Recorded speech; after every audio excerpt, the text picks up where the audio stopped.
We have two brains. On the left side, we like numbers, text, figures. On the right side, we like images, pictures, imagination on the right side, judgment on the left side.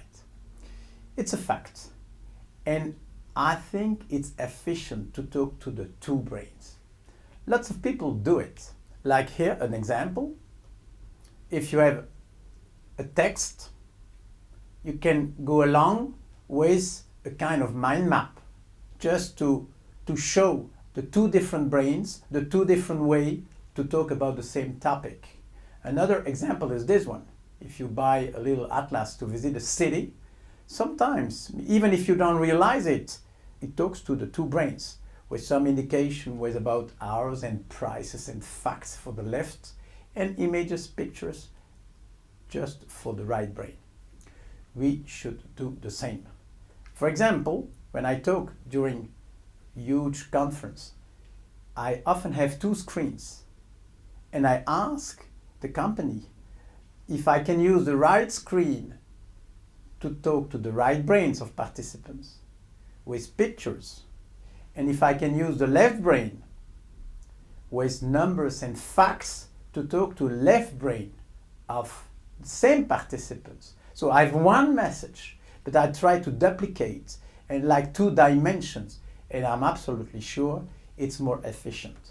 So I think we should think visual. Imagination and image are highly connected, and probably the best way is to use artists. I use artists a lot. I'll give you 4 examples because it's efficient. The first one is this. First example, I spoke about ethics during the video number 2. I spoke about ethics. And of course, it was a conference about philosophy and management, how you can put together. And the artist produced this beautiful piece because he saw an analogy between the Parthenon and Wall Street. And in fact, there is an analogy. But just by putting an image on the screen, it increased the efficiency of the message. It was really useful. And artists can see things you can't. They make analogy, suddenly you're surprised. Hey, this is true, because they can do things you cannot do. A second example is this one. I have a friend who wrote a book on IT. And his name is Antoine Gurevich, and he wanted to have like his book published, and now it also become a MOOC together. So how to deliver a message around IT, and more precisely around the CIO, the Chief Information Officer. And I told him, you should imagine a character, somebody, and you have it in front of you. This man is supposed to be the IT manager.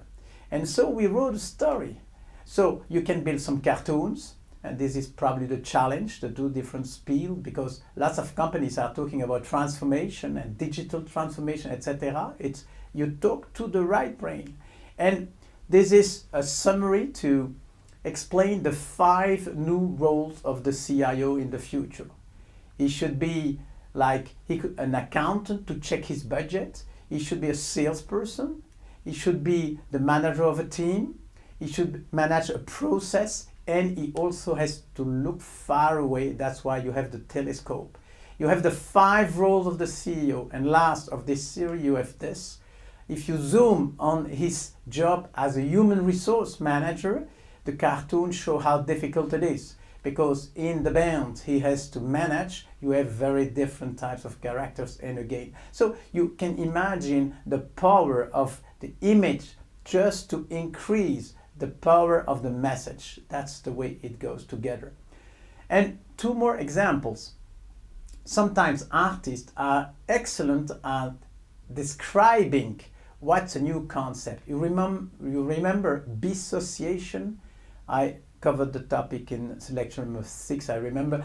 And a dissociation is the first time you put things together.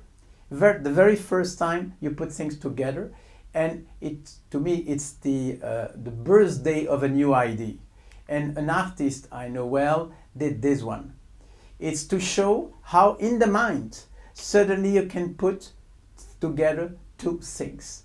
I find this cartoon really beautiful. And the last example for this video, you remember during, I think, lecture number 2, I explained the difference between discovery, invention, and creation. Discovery is when you find something that was. Invention is when you suddenly find a new way to use it. And creation, when you find something that is only possible. And the way the artist built the trilogy is this way. This is the discovery, an accident, suddenly you say, hey, this is strange. This is the invention, when you put things together, like the dissociation I just explained, and in the end, and sometimes it's nice to be really someone who creates something just possible. This is probably the way the world of artists.